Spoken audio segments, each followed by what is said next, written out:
ระคุณค่าคือเลี้ยงปลาได้8 ตัว อยากมีบ้างนะคะถ้าแอมลีคือแกล้งเหรอถ้าบอมท่าฉ่ำมากคุณ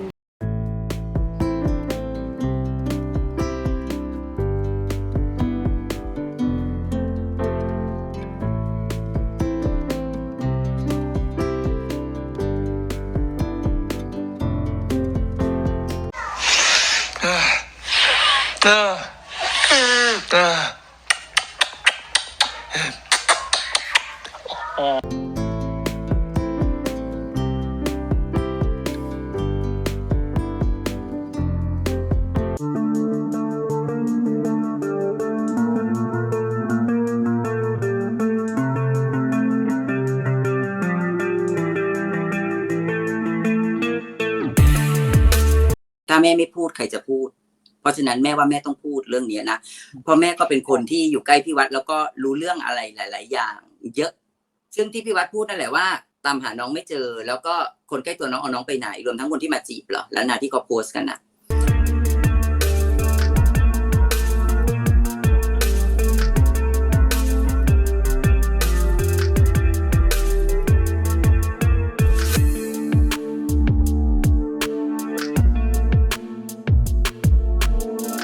แล้วนาเคยเห็นคนถูกหวยไหมคะแล้วพอรวยปุ๊บยังไงคะญาติเต็มบ้านไหมลูกคนรู้จักก็เยอะขึ้นไหมเยอะขึ้นแล้วนะคนใกล้ตัวก็เยอะไปหมดสนิทไปหมดเลยเรื่องเดียวกันค่ะมีทั้งพวกหิวแสงมีทั้งพวกหิวเงินนะคะคนบางคนเนี่ยที่เข้ามาเนี่ยแล้วนารอบตัวน้องเนี่ยบางทีก็มีพฤติกรรมแปลกๆไม่น่ารักแปลกๆอย่างคนบางคนที่อยู่ใกล้ตัวน้องที่สนิทมาก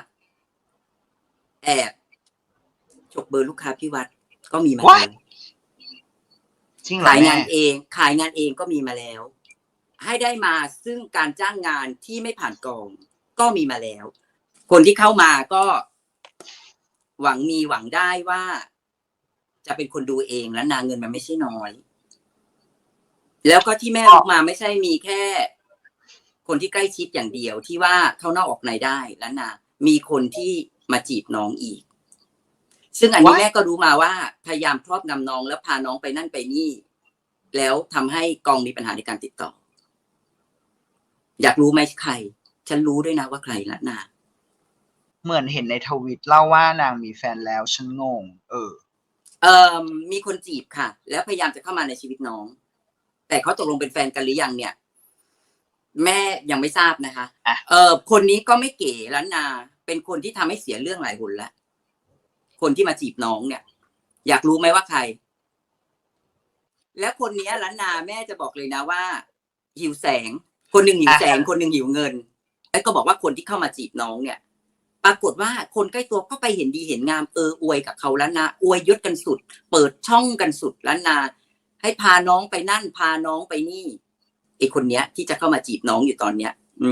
วุ่นวายไปหมดล้านนาติดต่อก็ไม่ได้ไม่รู้อยู่ตรงไหนมันคือยังไงนี่งงมากภาระหน้าที่ของน้องที่น้องเป็นนางงามเขาต้องมีภาระหน้าที่ของมิสแกรนด์ไทยแลนด์ในการที่จะต้องซ้อมเดินในการที่จะต้องเสื้อผ้าหน้าผมทำหรือยังไม่ใช่พาน้องไปเที่ยวไม่ใช่ให้น้องหายไปอย่างเงี้ยแล้วน้องเพิ่งจะเปิดมือถือทวิตตอนเย็นที่พี่เคียงโพสนั่นแหละว่ารอแล้วนานมากแล้วรอที่ท่าน้ำเนี่ยก็คือรอซ้อมเดินแสดงว่ามีการนัดคิวไหมแต่แม่ไม่รู้ว่าน้องรู้หรือเปล่าหรือแจ้งคิวผ่านไปทางไหนอันนี้ไม่ทราบแม่ใช่แม่เชื่อว่าอิงฟ้าน่ารักล้านนาเหมือนมีแร้ง2 ตัวบินวนล้านนาตอนเนี้ยแร้งตัวหนึ่งหิวแสงแร้งตัวหนึ่งหิวเงินการที่น้องจะกลับมาได้อย่างสวยงามเหมือนเดิมเนี่ยก็คือน้องต้องเคลียร์ปัญหาคนรอบตัวน้องก่อนคนพวกนี้ต้องหยุดได้แล้วและยุติบทบาทที่ทำอยู่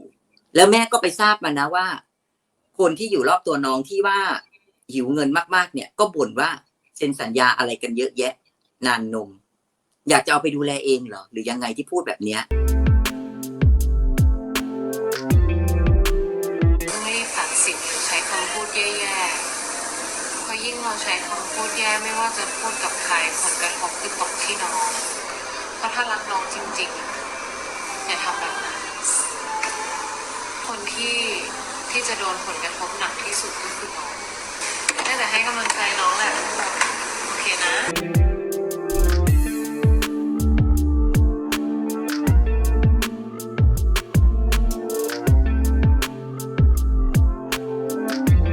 พี่ฟ้าไม่ได้หายนะคะ แล้ววันที่18ถึง21เนี่ยเราได้มีการแจ้งกองแล้วว่าพี่ฟ้าจะไปไหนสิ่งไหนที่พี่ฟ้าไม่ได้อัพลงโซเชียลไม่ได้แปลว่าพี่ฟ้าไม่ทำภาษาเราฝึกทุกวันแม้ว่าเราจะไม่ได้ฝึกกับคุณครูหรือการเดินอันนี้ต้องขออภัยบอสจริงๆแทนพี่สันด้วยที่พี่สันอาจจะพูดแล้วทำให้เกิดความเข้าใจผิดว่าพี่ฟ้าซ้อมหนักทุกวันแล้วอาจจะเข้าใจว่าพี่ฟ้าซ้อมกับคุณครูพี่สันเนี่ยจะเป็นคนที่ช่วยพี่ฟ้าขนของทุกครั้งที่พี่ฟ้ากลับมาจากงานเพราะหลังจากที่เราเก็บของกันเสร็จที่คอนโดพี่ฟ้าจะซ้อมเดินกับพี่สันที่คอนโดเกือบจะทุกวันไม่ได้คิดว่ามันจะต้องอันดับแรกบอกก่อนนะพี่ฟ้าไม่ได้ปิดเครื่องเพียงแต่ว่าสิ่งตรงที่พี่ฟ้าอยู่เนี่ยสัญญาณมันไม่ได้ดีมากยังสามารถติดต่อพี่ฟ้าได้โดยการพิมพ์ไลน์ต่างๆหรืออาจจะโทรติดแค่บางครั้งไม่ได้ปิดเครื่องหนีไปไหนอันนี้ก็เข้าใจผิดแล้วก็หลังจากที่พี่ฟ้ากลับพี่ฟ้าจะเข้าไปคุยกับบอสแน่นอนสิ่งที่เกิดขึ้นสำหรับพี่ฟ้ามันไม่ได้มีใครผิดมันแค่เข้าใจผิดหรือว่าสื่อสารกันไม่ดีเท่านั้นเองไม่ได้ติดต่อคุณครูวันที่พี่ฟ้าเจอคุณครูพี่ฟ้าก็แจ้งคุณครูแล้วว่าอ้าวแสดงว่าเราเข้าใจกันผิดนะวันเวลาที่นัดกันอาจจะไม่ได้แบบแจ้งกันให้ชัดเจนไม่ต้องโทษคนอื่นไม่มีใครทำอะไรเราได้นอกจากตัวเราเองพี่ฟ้าคิดไว้เสมอและพี่ฟ้าขอไว้เรื่องไหนที่เป็นเรื่องส่วนตัวเมื่อถึงเวลามันจะมีการชี้แจงเอง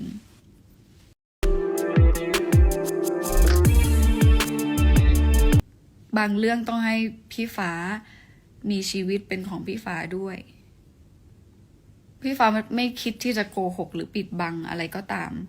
แต่มันยังไม่ถึงเวลาเมื่อมันถึงเวลาทุกคนก็จะรู้เองว่าไหนมันชัวร์อันไหนมันไม่ชัวร์ถ้าเมื่อไหร่ที่มันชัวร์มันเมคว่าแบบมันชัวร์เขาจะออกมาพูดของเขาเองไม่ต้องออกมาบังคับเขาว่าใช่หรือไม่ใช่ถ้ามันไม่ชัวร์ก็คือยังไม่พูดแค่นั้นเองพี่ฟ้าก็ยังมองบอสว่าเป็นป๊าเหมือนเดิมก็ไม่รู้ว่าตัวเองจะได้มาดูธรรมชาติมาหิวใจอะไรแบบนี้หรือเปล่าก็ขอให้ช่วงเวลานี้ของพี่ฟ้าได้อยู่ในโหมดล้างสมองสักหน่อยนึงขอโทษบอสแล้วก็ขอโทษองค์กรด้วยนะคะที่ทำให้ใครหลายๆคนเข้าใจผิดแล้วก็ขอโทษแฟนคลับมาหาเลยเขียวๆดูเฉยๆมาหาต้นไม้มาหาแบบแรงบันดาลใจมาหาแบบพลังบวกเฉยๆ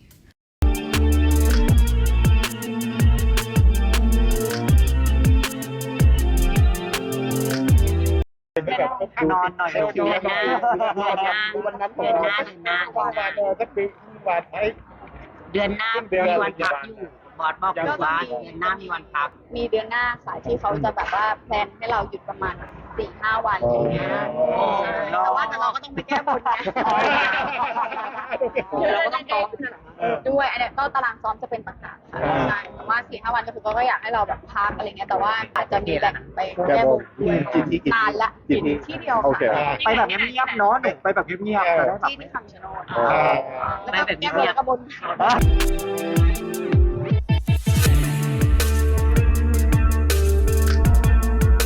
อยากเปิดใจให้ตัวเองก่อนอะแบบให้ได้เรียนรู้คนเยอะๆให้รู้ใจตัวเองจริงๆว่าเราชอบคนนี้นะหรือเราอยากเป็นแฟนกับคนนี้อะไรเงี้ยเดี๋ยวกับ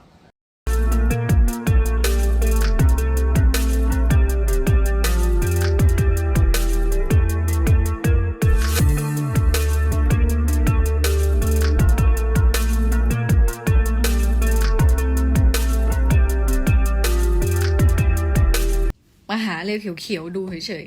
ๆมาหาต้นไม้มาหาแบบแรงบันดาลใจอะมาหาแบบพลังบวกเฉยๆ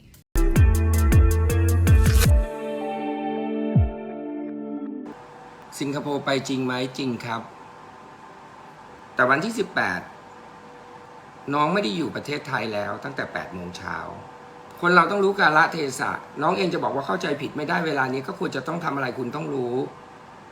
แต่ถ้าเหนื่อยแล้วยังออกไปข้างนอกจนดึกจนดื่นบอกว่าเหนื่อยแล้วยังต้องเดินทางไกลไปถึงต่างประเทศไปกันเป็นเยอะไปกันแบบนั้นมันไม่ใช่การพักผ่อนให้หายเหนื่อยและมีคนที่ผสมผสานเข้ามาใหม่อีก1 คนที่พยายามมาเป็นเจ้าชีวิตของน้องถ้าคิดจะมาวุ่นวายผมไม่สนใจหรอกครับเรื่องความรักมันเป็นเรื่องส่วนบุคคลถ้าความรักมันส่งเสริมทำให้ดีมันก็คงไม่ใช่เรื่องแปลกแล้วไม่มองกาลเทศะและหน้าที่มันคือความรักที่เห็นแก่ตัวคนแบบนี้ไม่น่าคบรู้หมดนะว่าทำอะไรรู้หมดนะว่าพาไปไหนที่พูดทุกวันเนี่ยผมอยากให้อิงฟ้าเป็นอิงฟ้าคนเดิมไม่ใช่อิงฟ้าที่ถูกเป่าแบบนี้แล้วไม่ได้ถูกแบบสูบแสงแบบนี้เข้าใจใช่ไหมทุกคนไปสืบประวัติคนนี้มาแล้วกันเคยคบกับใครเคยทำอะไรกับใครผมไม่อยากให้อิงฟ้าต้องเป็นแบบนั้นเข้าใจใช่ไหมไม่ใช่ผู้ชายไม่ใช่ผู้หญิงนี่ถามอยู่แล้วที่สำคัญญาติคนนี้เป็นคนไปด้วยเป็นญาติควรจะช่วยกันดึงเปล่าสนับสนุนผมโพสต์อยู่ตลอดคนจะพังมาจากญาติกับมีแฟนนั่นแหละทำไมตน.ต้องมายุ่งกับอิงฟ้าอ่ะพูดตั้งนานยังไม่เข้าใจอีกเหรอผมไม่โกรธอิงฟ้าผมพูดตรงนี้เลยผมไม่โกรธแต่ผมรู้สึกน้อยใจและผิดหวังที่เราเป็นบังเกอร์แล้วเราดันจนเต็มความสามารถแต่เราเอาไม่อยู่เพราะญาติข้างตัวผลักอยากให้ไปเห็นดีเห็นงามกับสิ่งที่ตน.กำลังมาลากไปหวังว่าการกลับมาคุยครั้งนี้อิงฟ้าต้องเห็นทางสว่างในชีวิตเหมือนเดิมและไอ้พวกมืดๆออกไปจากชีวิตสักทีได้นะถ้ายังไม่ออกเดี๋ยวจะดึงกระชากออกมาอีกคอยดูบ้างแต่ในสิ่งที่ไม่ถูกก็คือน้องด้วยเหมือนกันอันนี้ต้องยอมรับไปฟังคนอื่นก็เรียงลำดับความสำคัญไม่ถูกระหว่างคนนั้นกับการเตรียมตัวกับการที่อีกเลย10 วันอะไรสำคัญกว่าอันนี้ก็ต้องตำหนิทำไมมาชอบอะไรตอนนี้น้องอยู่มาตั้ง27 ปีไม่รู้ไปจับไปชอบพอเริ่มมีชื่อเสียงมีเงินทองชอบกระทันหันขึ้นมากระทันหันตน.คือใครบอกบุญทีทำไมไม่ใครกล้าพิมพ์พิมพ์ไปดิอยู่ตั้งนานไม่รู้จักรักดังปั๊บรักปุ๊บแต่กำลังทำทุกอย่างทั้งคนใกล้ชิดทั้งญาติทั้งไม่รู้อีโนอีเน่โผล่มาเดือนนะโอ้โหจะเป็นเจ้าชีวิตกันไปซะให้หมดมันก็เหมือนคนผิดหวังใช้คำว่าผิดหวังเดี๋ยวมันก็ผ่านไปถ้าคุยกับน้องแล้วน้องรู้เรื่องแล้วน้องเข้าใจแต่ถ้าเป็นไปได้ฝากบอกตน.ด้วยพักมาเหอะอะไรตอนนี้แต่ผมก็ยังมั่นใจน้องนะว่าน้องเป็นคนมีประสิทธิภาพแล้วผมเลือกคนไม่ผิดก็อย่าไปยุ่งกับเขาเยอะตน.ยุ่งกับเขาเดี๋ยวเขาได้แสงงานอีเวนต์ไม่ต้องเชิญมาออกไม่ใช่พอเดี๋ยวแบบปั๊บงานอีเวนต์เชิญมาจะได้มีสื่อสัมภาษณ์ไม่ต้องแล้วฝากถึงอิงฟ้าด้วยไม่ต้องเครียดทำใจโล่งๆตั้งสติให้คิดถึงตัวเองให้มากที่สุดว่าวันนี้คือวันที่รอคอยมานานแสนนานคำว่าเหนื่อยมันไม่มีหรอกครับแต่ใช้ชีวิตให้มีสติสมกับที่เรารอเท่านั้นเองครับรักตัวเราให้มากที่สุดความรู้สึกชาจะเป็นยังไงบ้างก็คงสมชื่อฮะชาฮะ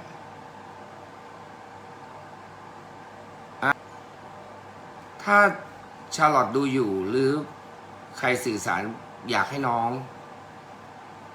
มองตัวเองให้เยอะที่สุดตอนนี้ทำใจให้สบาย ตัดทุกเรื่องออกมองตัวเองเป็นที่ตั้งเท่านั้นพอ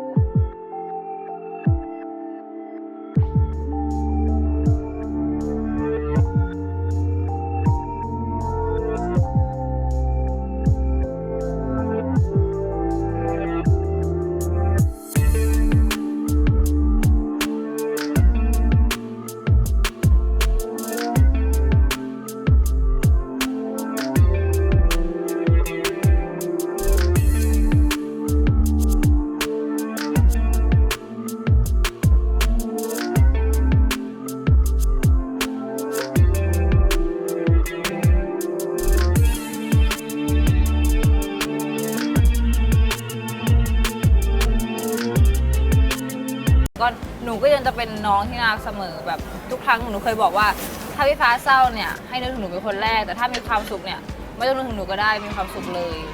ให้ตอนนี้พี่ฟ้ากับการกินก็ให้เขากินไปเดี๋ยวหนูจะพูดเยอะๆให้เขากินเยอะๆ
สิ่งหนึ่งที่น้องยอมรับก็คือยอมรับว่าเกิดขึ้นจริงก็คือได้ไปสิงคโปร์กับพี่สาวแล้วก็กับตน.ทั้งหมดรวมถึงการเดินทางไปอุดรไปแก้บนตน.ก็ไปด้วยมีการเคลียร์กันเรื่องของคำว่าเหนื่อยถ้าจะเที่ยวให้บอกว่าเที่ยวอันนี้มีการเคลียร์กันเรียบร้อยคบกันจริงไหมคุยกันจริงครับไปสิงคโปร์ด้วยกันจริงตน.พยายามทุกอย่างจริงมันสามารถจะเกิดขึ้นได้กับคนที่มีชื่อเสียงสามารถจะเกิดขึ้นได้กับคนที่ถูกถาโถมมาด้วยคนนอกที่อาจจะไม่มีระเบียบวินัยในการใช้ชีวิตแล้วมาอยู่รอบตัวไม่ว่าจะเป็นคุณซันญาติหรือตน.ที่เข้ามาแบบชนิดเรียกว่าถาโถมแบบรุนแรงด้วยข้อเงื่อนไขก็คือข้อหนึ่งเรื่องของคนใกล้ชิดเรื่องของญาติขอให้คุยกันเฉพาะเรื่องส่วนตัวไม่อยากให้ยุ่งเกี่ยวในเรื่องงานกับองค์กรใดๆทั้งสิ้นซึ่งน้องรับปากเรื่องของตน.ตัวผมเองบอกเต็มร้อยว่าผมไม่เห็นด้วยแต่ทุกคนก็ต้องเข้าใจผมนะมันเป็นเรื่องส่วนตัวในระดับหนึ่งว่าได้ให้ข้อคิดน้องไปว่า Lucky in Game มักจะไม่ Lucky in Love ซึ่งน้องก็ได้ฟังแล้วผมก็ได้อธิบายคุณสมบัติของตน.เท่าที่ผมมีหลักฐานให้ดูรวมถึงมีการโทรบางสายเพื่อให้น้องได้ฟังข้อเท็จจริงซึ่งน้องก็รับปากว่าก็จะตอบสนองค่อยเป็นค่อยไปและจะดีขึ้นอีกเรื่องหนึ่งก็คือเรื่องของคนชื่อซันขอไป2 ข้อข้อ1ต้องไม่โกหกหรือไม่ยอมพูดอย่างเช่นครั้งนี้ถามว่าไปไหนแล้วไม่ตอบทั้งที่รู้ก็จะถือว่ามีความผิดส่วนเรื่องที่ผมวิตกกังวลก็คือเรื่องตน.ท แต่ว่าก็ต้องยอมรับว่ามันก็ไม่ได้ไปไกลอะไรหนักหนา ก็ผมก็จะเชื่อน้องว่าจะปรับสภาพให้กลับมาสู่โหมดเดิมให้เร็วที่สุด เพราะเราได้สอน เราได้มีตัวอย่าง เราได้มีเหตุการณ์ เราได้มีข้อมูลบางส่วนให้เอาไปพิจารณาว่าควรใช้ชีวิตอย่างไร นี่คือ3คนที่เกี่ยวข้องและช่วยกันประคับประคองเป็นคนที่อยู่ใกล้ตัว และทำให้เดือนกว่าๆที่ผ่านมาค่อนข้างเป๋ต้องยอมรับนะฮะก็สิ่งที่น้องจะทำต่อไปก็คือต้องยอมปรับสภาพตัวเองนับจากนี้เป็นต้นไปน้องจะขึ้นตรงกับผมคนเดียวโดยตรงวันนี้อยากไปสังสรรค์จริงๆต้องส่งไลน์มาบอกผมว่าไปที่ไหนมีใครไปซึ่งน้องรับปากว่าทำได้ส่วนการรับงานและการดูแลคิวงานเปลี่ยนทั้งทีมจากการที่มีการหมิ่นเมย์สุ่มเสี่ยงในการรับงานขออนุญาตบางแบรนด์บลาทางฝ่าย legal ของบริษัทเป็นผู้ดูแลและมีการลงโทษโดยตรงวันนี้เรียบร้อยในห้องประชุมเพื่อให้เป็นบทเรียนในการทำงานมีการปรับเป็นค่าใช้จ่ายไม่ว่าญาติจะพาไปหรือใครจะพาไปรู้เท่าไม่ถึงการหรือรู้เท่าถึงการแต่ถ้าเกิดธุรกรรมทางด้านการประชาสัมพันธ์และการส่งเสริมการขายให้กับใครโดยไม่ได้ผ่านบริษัทนั่นก็คือความผิดการที่ไปต่างประเทศการที่ไปไหนถ้าเกิดอุบัติเหตุล่ะจะทำอย่างไรถ้าอุบัติเหตุแล้วไปไหนต่อไปประกวดไม่ได้อะไรจะเกิดขึ้นก็ต้องยอมรับว่าบางทีน้องอาจจะมองน้อยไปให้กำลังใจรวมถึงให้โฟกัสเปลี่ยนความคิดชีวิตก็เปลี่ยนถ้าจะมาลัคกี้อินเลิฟตอนนี้มันจะไม่ลัคกี้อินเกมต้องคิดให้ดีจะให้โกโก้แวะไปหาน้องบ้างถ้ายังไม่แน่ใจก็จะให้โกโก้ไปนอนกับน้องสัก1 เดือนนะฮะส่วนของตอนน้องก็รับปากในระดับหนึ่งถ้ารักน้องอะไรไม่ถูกติน้องได้ส่วนซีรีส์ก็ยังทำอยู่นะครับเพราะถามน้องก็บอกว่ามันก็ยังรู้สึกอะไรเหมือนเดิมแหละเพียงแต่ว่าอาจจะแบบนู่นนี่นั่นไปบ้างก็ต้องรอดูครับว่าน้องจะทำยังไงนะครับวันนี้ก็ได้มีโอกาสคุยกับชาร์ลอตนะฮะหลังจากที่น้องอิงฟ้ากับสักครู่น้องชาร์ลอตก็มาก็ได้คุยกันน้องชาร์ลอตก็เป็นคนน่ารักน้องชาร์ลอตก็บอกว่าน้องรอได้ไม่มีปัญหานะครับน้องเข้าใจพี่ฟ้าคือที่ให้โกโก้ถ้ามีโอกาสจะให้โกโก้ไปเนี่ยเพราะว่าโกโก้เขาก็อยู่แถวนั้นแล้วโกโก้เขาก็อยู่คนเดียวนะฮะแล้วโกโก้เขาเป็นคนที่แบบลุยอะครับบอกน้องแล้วว่าจากนี้เป็นต้นไปต้องพิสูจน์ให้มากกว่าเดิมคำว่าเหนื่อยต้องไม่หลุดจากปากอีกแล้วถ้าอยากเที่ยวให้บอกเที่ยวถ้าบอกเหนื่อยจะให้นอนถ้าคุณรักใครหรือคุณชอบใครคุณอย่าตามใจและมีหน้าที่พยักหน้าหรือตอบ yes อย่างเดียวไม่ชอบมีคนมาจีบน้องไม่มีใครชอบอะครับแต่ผมก็พยายามทำความเข้าใจว่าถ้าฝ่ายนั้นน่ะตะลุมตุ่มบอลทั้งวันทั้งคืนน่ะมันก็ยากที่จะดันกลับตูมเดียวแต่ถามว่าดันขนาดนี้แล้วเนี่ยถ้ายังวุ่นวายอีกเนี่ยก็เกินมนุษย์แล้วนะฮะคนถ้าเขาชอบหรือเขาเห็นคนกำลังมีอนาคตเขาไม่ทำลายอนาคตคนที่ทำลายอนาคตคนคือคนที่ไม่ดีคือความรักที่จอมปลอมคือคนที่เห็นแก่ตัวแล้วก็ฝากตน.ด้วยว่าคำพูดของผมยังเหมือนเดิมนะครับ27 ปียังไม่มีชื่อเสียงทำไมไม่คิดชอบพอตอนนี้ดังและปังขึ้นมาพุ่งเข้ามาทำไมสังคมมันแคบวงการบันเทิงก็แคบผมรู้จักรายล้อมคุณดีเพราะฉะนั้นถอยได้ก็ควรถอยนะฮะถอยได้ก็ควรถอยเร็วๆ รีบกลับไปที่เดิม ผมว่ายังไม่สายเกินไปนัก โอเคนะครับ ขอบคุณทุกท่านครับ สวัสดีครับ